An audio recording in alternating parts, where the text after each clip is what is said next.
The argument had already started by the time Nora Vance walked through chamber doors. She was not late. The session was early. That was the first sign that something was being pushed through before anyone could object. The chamber was a wide, oval room on the upper deck of Varick Station. Hundreds of seats curved around a central platform where council clerks managed resource allocation hearings. The air smelled like recycled oxygen and old politics. Species from across the Accord filled the gallery. Tall, short, scaled, feathered, and everything in between. Humans got 12 seats near the back. They had only been admitted to the Accord 3 years ago and were still treated like guests who had not yet learned which fork to use. Nora took her seat and pulled up the session record on her tablet. Line 4 of the agenda had already been processed. She checked the timestamp. It had been moved up by 40 minutes without notice. Line 4 was the medical shipment approval for Farron Colony, a human frontier settlement on the edge of Accord space. 260 children under the age of 10.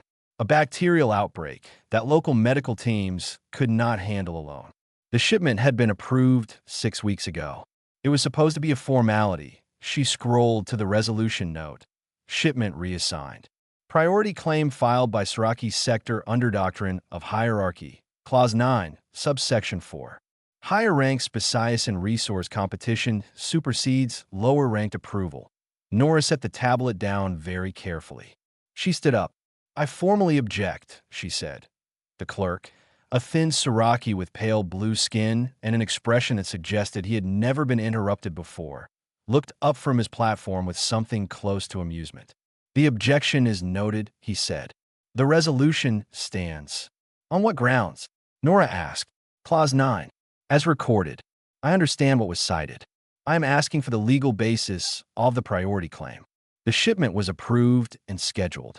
A priority claim filed after approval requires a formal review period of no less than 15 days under Accord procedural law. This resolution was processed in the same session. That is not a review. That is a bypass. The murmur that moved through the chamber was not agreement. It was a sound of people watching something unexpected happen and not being sure how to react. The clerk straightened. The doctrine of hierarchy supersedes standard procedural timelines in resource conflict situations. "Show me that clause," Nora said. Silence. The clerk opened his mouth, then closed it.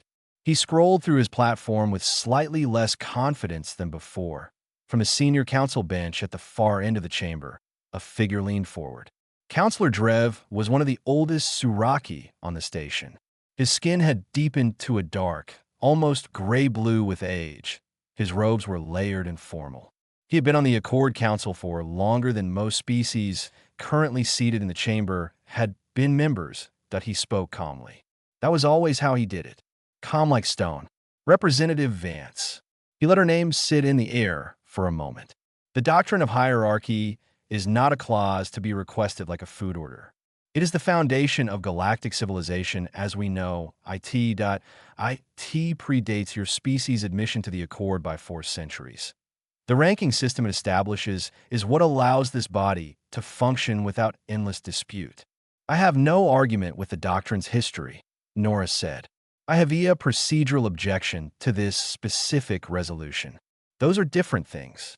They are not different things when your objection challenges the application of the doctrine itself. I am not challenging the doctrine.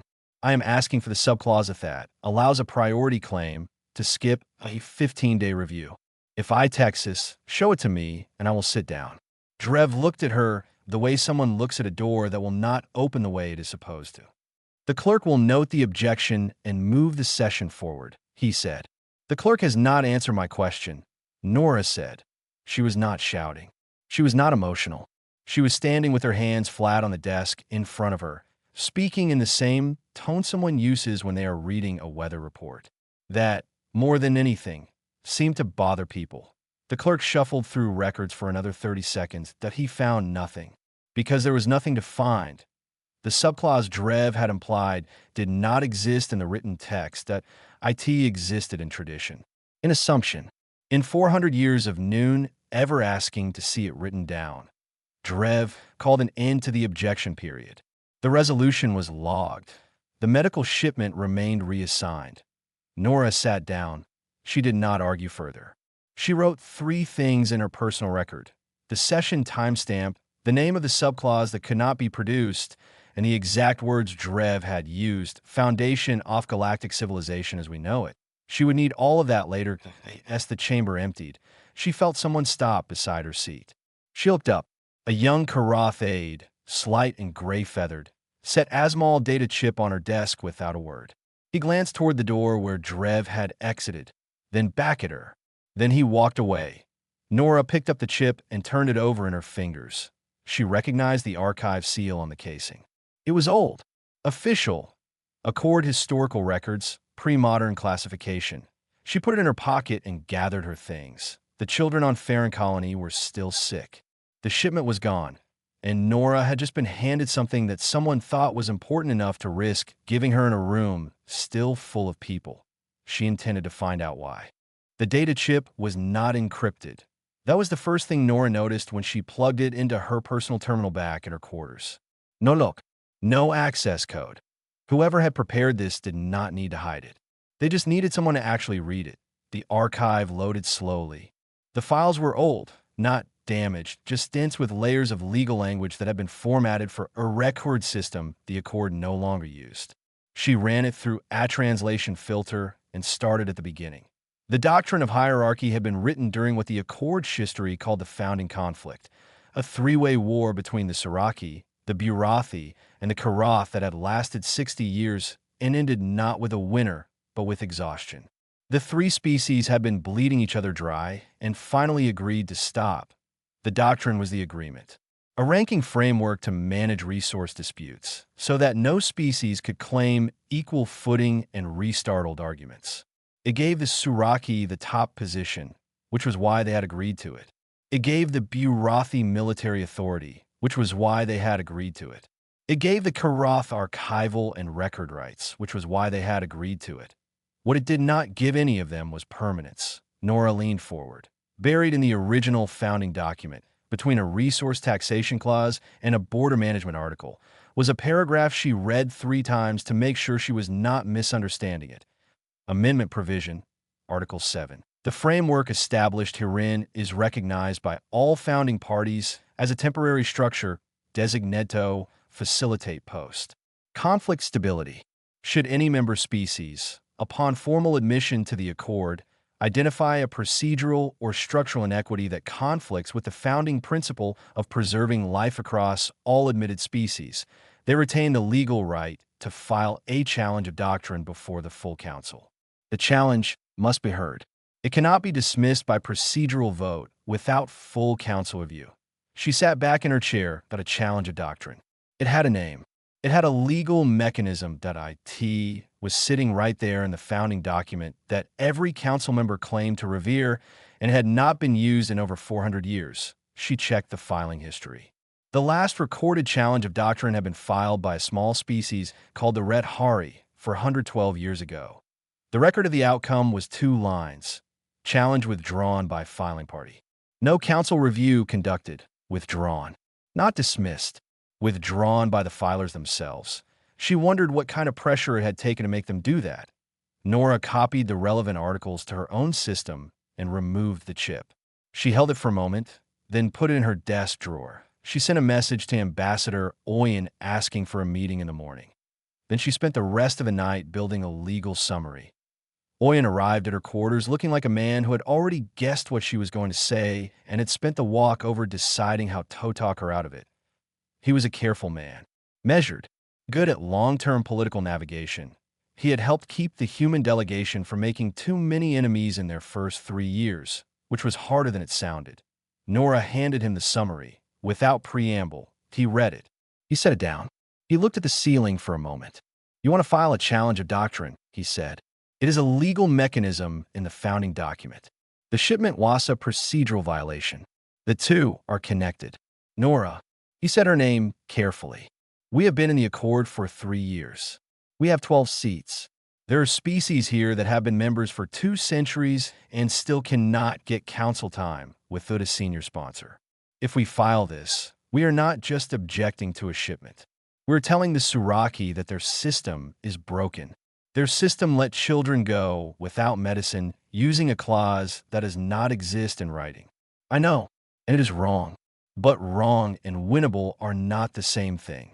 The founding document gives us the right. They cannot dismiss it without a full council review. That is not my opinion. That is Article 7, word for word. Oyen was quiet for a long moment. If this fails, he said, and it will probably fail, we will have spent whatever goodwill we have built. Other species will see us as troublemakers. It will get harder to operate here. If we do nothing, Nora said, we have told every species in this accord that humans accept what we are given and ask no questions. That will not get easier either. He did not argue further.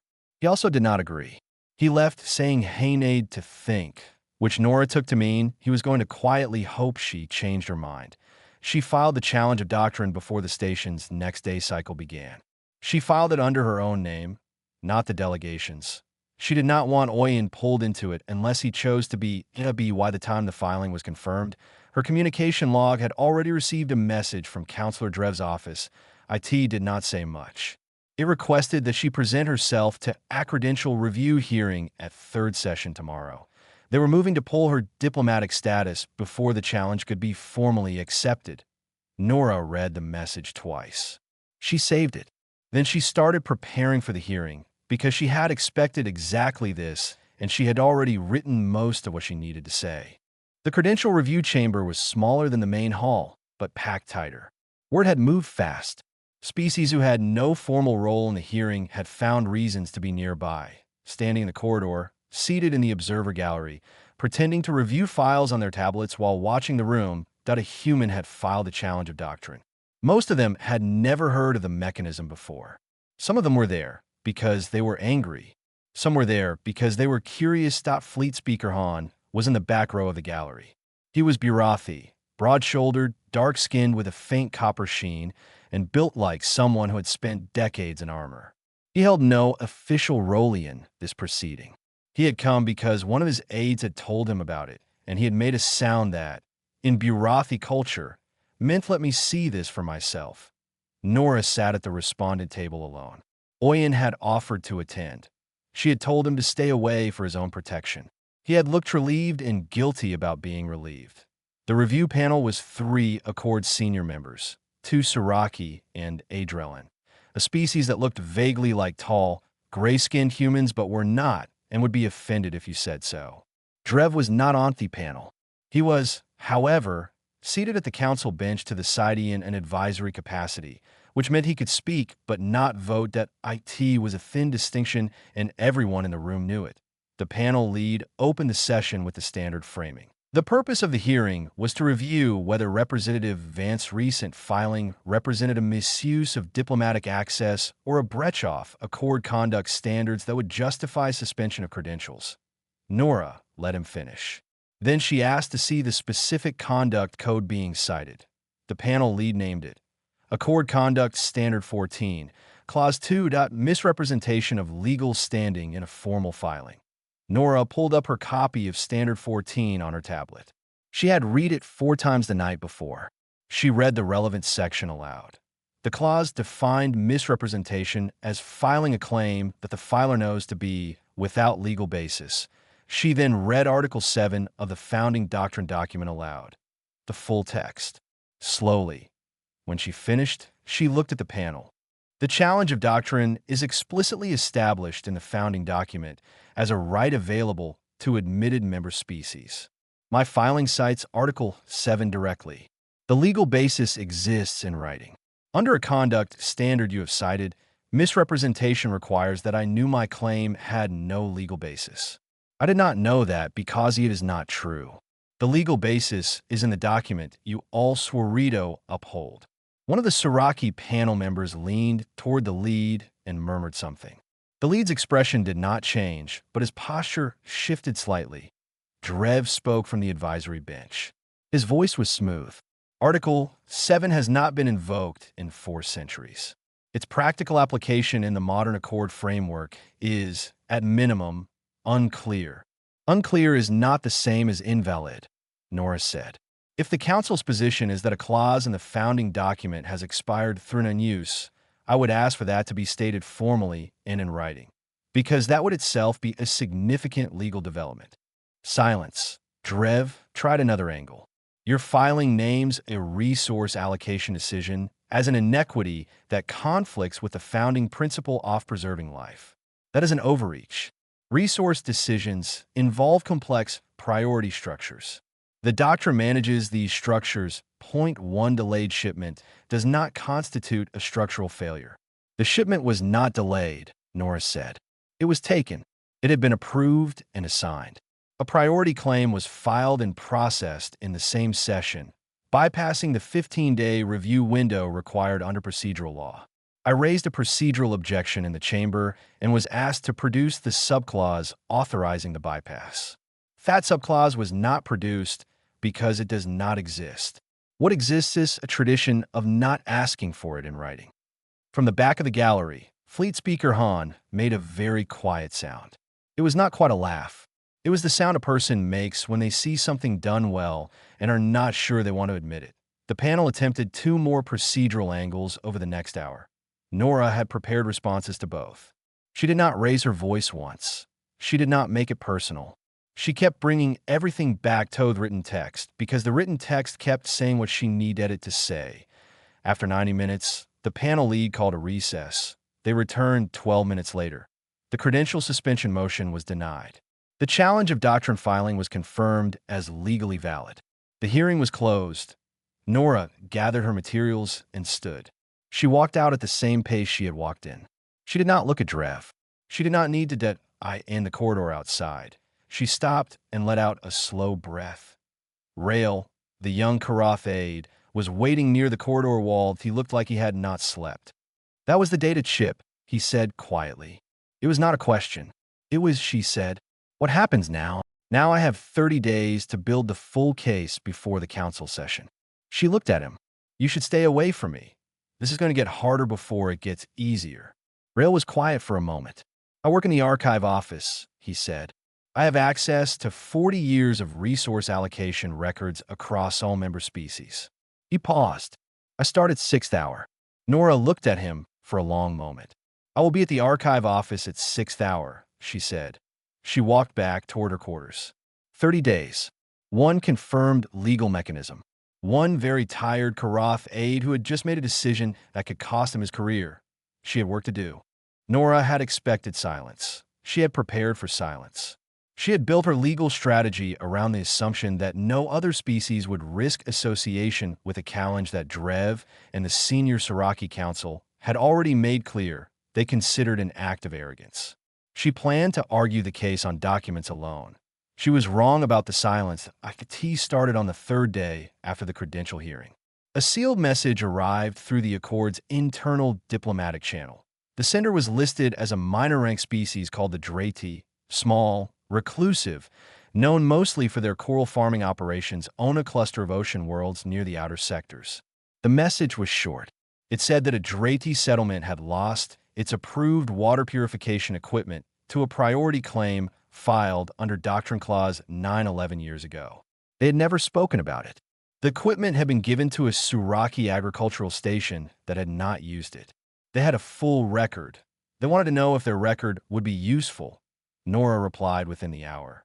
YES.by the end of the first week, she had received 19 such messages. They came from species she had barely heard of, small, low-ranked members who existed in the Accord's margins and had learned that making noise only brought the kind of attention that made things worse. A Velen colony that had lost a medical license to a Clause 9 override. A Brath research station that had submitted a formal land grant application 17 times over 40 years and been superseded by higher-ranked claimants each time. An aging Karath archivist named SOV, who had spent 31 years quietly collecting and dating records of Doctrine misapplication and had never shown them to anyone because he had never believed anyone would do anything about it. SOV sent his files in a package so large that Nora's terminal flagged it as a potential system error. It was not an error. It was 3 decades of careful work. She and Rail spent 4 days going through it. Rail was methodical, that he had grown up in the archive system and could move through records a way someone moves through a familiar building in the dark, byfield, without stumbling. He pulled the strongest cases. He flagged the ones with clean documentation chains that could not be challenged on technical grounds. By the end of the second week, Nora had 41 witness testimonies and a pattern of doctrine misapplication so consistent it could not be called accidental. Then the pressure started.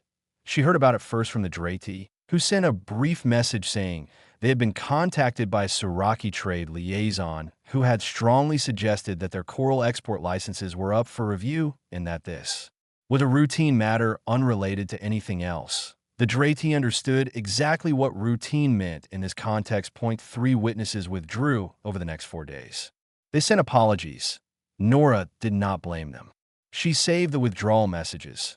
She also documented every contact she could verify between Drev's office and her witness list. She could not verify all of it. She verified enough. On the 18th day, Fleet Speaker Han sent her a message as Skinto meet in the station's outer observation deck at 9th hour. He specified that he would come without aids. She went. The observation deck was quiet at that hour. A long curved room with a transparent outer wall that looked out into open space. The stars did not move. The station did, slowly, but you could not feel it. Han was already there when she arrived. He was larger than he looked, seated in the council gallery. He stood at the window with his hands clasped behind his back, looking out. He did not turn around when she walked in. "You are building a case using the opponent's own structure," he said. "You are not fighting the doctrine. You are using the doctrine to fight the people who have been misusing it." "That is accurate," Nora said. He turned then. He looked at her the way someone looks at a problem they have been thinking about for a long time and have just seen a new angle on. "In Burathi culture," he said, "there's a word for someone who fights using only the weapons their opponent handed them. Breath. It is not common. We do not use it lightly." Nora said nothing. She waited. "I cannot support your challenge formally," he said. "Burathi, standing in the accord, depends on a relationship with the senior council that I am not willing to break over this. I want you to understand that." "I understand," she said. "I am telling you because I want you to also understand that I have been watching and that the people trying to pressure your witnesses have made 4 procedural violations in doing so. 2 of them are documented in station communication logs that are archived automatically and cannot be altered." Nora looked at him. "You are telling me where to look." "I'm telling you what I know," he said. "What you do with it is your business." He looked out the window again. "You have 12 days. The pressure will increase. More witnesses will withdraw. Build your case around the ones who will not." He left without saying anything else. Nora stood at the window for a while after he was gone. She had come into this with 41 testimonies and a legal argument. She now had documented evidence of a suppression campaign running alongside it, and a Burathi fleet commander who had just told her in the most careful way possible that he was paying attention. She went back to the archive office. Rail looked up when she came in. "How did it go?" he asked. "We need to pull the station communication logs from the last 3 weeks," she said. "Specifically anything routed through Drev's administrative channel." Rail pulled up the access request form without asking why. He was learning to trust the pace she worked at. She did not explain every step. She just kept moving forward, and so far forward had been going somewhere. 10 days left. She got back to work. The full council chamber held 412 seats. Every one of them was filled. Species who had not attended a full council session in years had sent representatives. Some had come personally. The gallery above the main floor was standing room only. Even by Accord standards, which had seen centuries of political drama, this was unusual, and one could remember the last time a challenge of doctrine had reached a full council session. Most of them had looked it up in the past month and found the Red Hari case for 112 years ago, which had ended before the session ever happened. This was new ground. Nora walked to the respondent platform alone. She had a single tablet with her notes. She did not bring a stack of documents or a team of legal aides. She had wanted to, but she also understood what the room needed to see. Someone who was not afraid and was not performing confidence. Just standing there, ready. Counselor Drev presented the Accord's formal response first that he was good at this. Nora had known he would be. He had spent decades in this chamber, and he knew how to fill it with his voice. He spoke about the stability the Doctrine had brought to the Accord after the founding conflict. He named species that had grown and prospered under a framework. He spoke about the danger of dismantling structures that had kept 400 years of peace in place. He spoke carefully, without attacking Nora directly. He spoke about good intentions, letting to unforeseen consequences. He spoke about the presumption of newly admitted species challenging what centuries of accumulated wisdom had built. It landed. She could feel it landing. The chamber was not hostile to her, but it was not comfortable either. Change was difficult.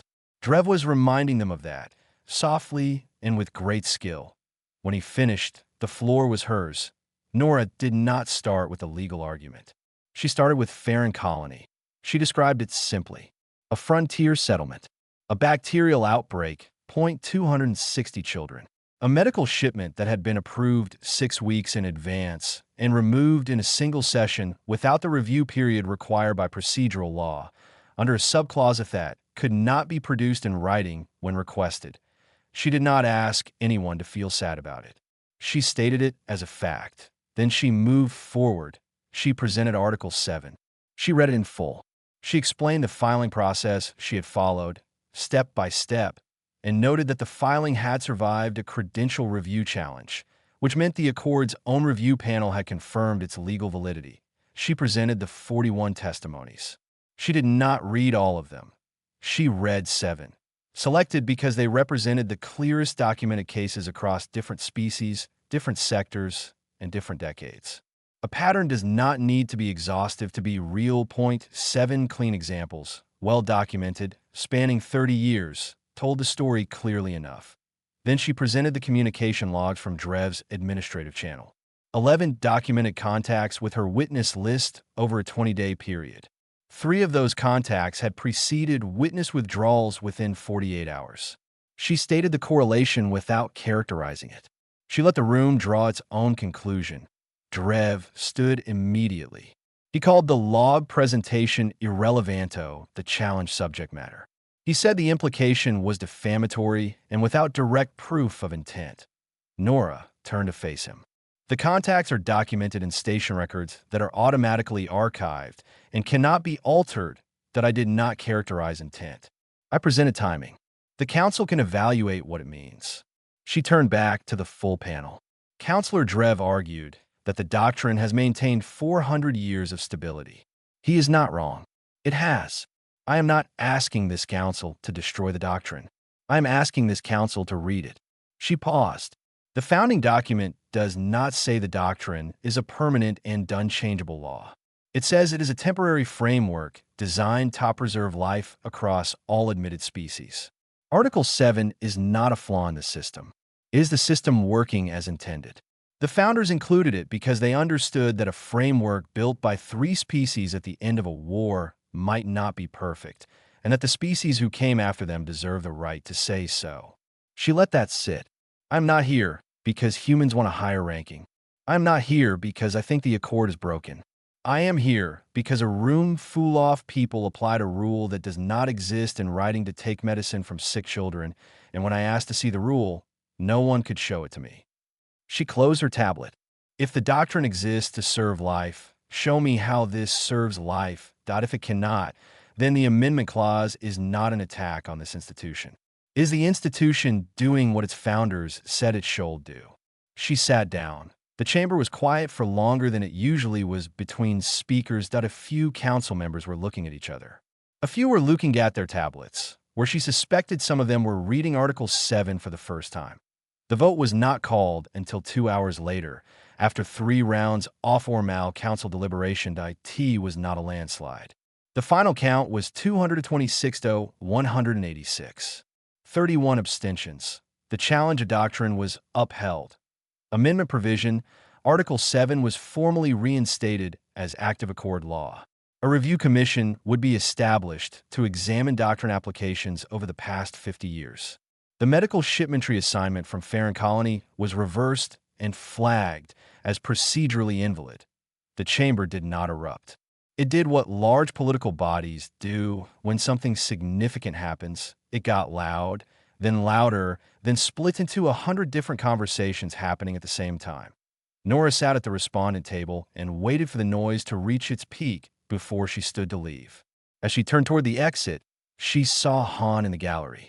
He was already looking at her. He gave a very small nod. She nodded back. She found Rael waiting in the corridor outside. He looked like he had forgotten to breathe for the last hour, and had only just remembered. It passed, he said, as if he needed to hear himself say it. It passed, she confirmed. He exhaled slowly. Then he stood up straight, like someone who had just decided something. What happens now, he asked. Now, she said, it gets complicated. She was already thinking about the review commission, about who would be on it, about which records SOV's archive would need to support, about the 41 witnesses, including the ones who had withdrawn, and what the commission's findings would mean for the cases they had been too afraid to keep open. The vote was won. The work was not finished. It almost never was. The medical shipment reached Farron Colony 7 days after the vote. Nora found out from a logistics report, not from anyone personally telling her. It was a line item in the Accord's automated delivery confirmation system. Shipmente S447 Ferron Colony, delivered under saved. She saw it while she was going through the review commission preliminary paperwork. She stopped reading for a moment. She thought about 260 children she had never met and would probably never meet. Then she went back to the paperwork. The station had not calmed down. If anything, it had gotten louder. The week after the vote, 7 more species had reached out about historical resource claims they had buried because they saw no path forward. The Drati had formally requested inclusion in the Review Commission's records examination. SOV, the Karath archivist, had been contacted by Commission staff, quietly, through the archive office, asking if his collection was available for review. It was. He had been waiting 31 years for someone to ask. Rael had been reassigned. Nora heard about it from Oyen, who had been keeping better track of station politics since the vote. Rael had not been dismissed or disciplined. He had simply been moved out of the archive access office and into a minor administrative role on the station's lower level. The people who arranged it had been careful not to make it look like punishment. It was just a routine reassignment. Everything was routine when powerful people wanted to make sure nothing could be proven. Nora went to find him on his second day in a new role. He was sitting at a desk that was too small for the amount of work piled on it, doing data entry on supply inventory records. He looped up when she came in. They were careful about it, he said before she could speak. No formal complaint. No reason given. Just a transfer. Are you all right? She asked. He thought about it honestly. Yes, he said. I knew this was a possible outcome when I gave you the chip. He paused. I would do it again. Nora looked at him for a moment. When the review commission opens its formal record process, it will need an internal station liaison with archive experience. Someone who knows how Accord records are structured and where things tend to get buried. Rael looked up. That is a commission appointment. It would have to go through the council selection process. I know, she said. I have been on the selection committee since yesterday. He did not say anything for a moment. Then he nodded slowly and went back to his supply inventory. But he was sitting straighter point 3 days later. Drev requested a private meeting. Nora agreed. She met him in a small conference room near the council wing. No aides on either side. Duddy sat across from her and looked at her the way someone looks at a problem they have reassessed and are still not sure what to do with. He did not apologize. She had not expected him to. You have made this accord unstable, he said. It was not an accusation that IT was stated the way someone states a weather condition, as fact. It was already unstable, Nora said. Stability built on things that cannot survive being written down is not stability. It is pressure. He was quiet for a moment. The review commission will find a great deal that will be difficult to manage. Yes, she agreed. And you consider that a success. I consider children receiving medicine a success. Everything else says work. She met his eyes. The doctrine is not gone. Counselor, the framework still exists. The review commission is not here to tear it down. It is here to make sure the written rules match the applied ones.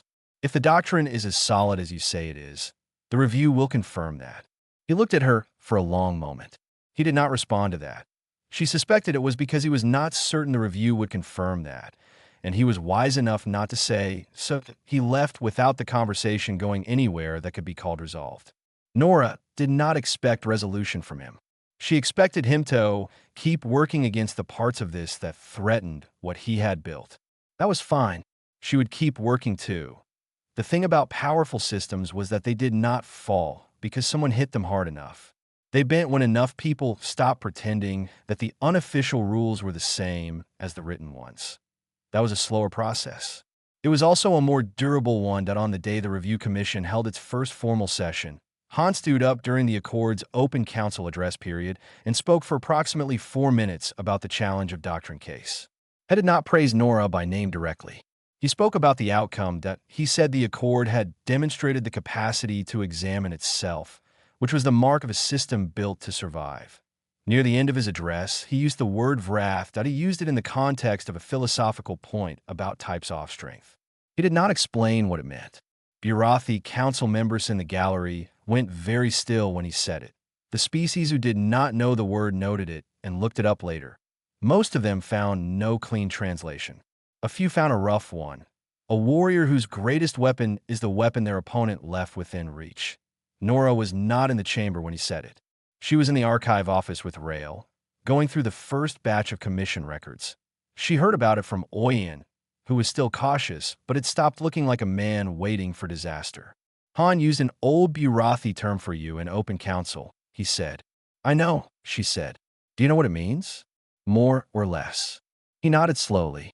You have made us a target for some of them. You know that. I know. And? Nora looked up from the records on her desk. On the corner of the desk, where she had placed it 3 weeks ago and had not moved, was the original data chip that Rail had left on her table in the chamber. She had not needed it since copying the files. She had kept it anyway. The children on Farron Colony are alive, she said, and I still have half the Doctrine archive left to read. She turned back to the commission records. There were more buried clauses. There always were. The people who built systems to protect their own position were never satisfied with just one layer of protection. But they also, almost without fail, wrote it all down somewhere. And Nora Vance was very good at reading.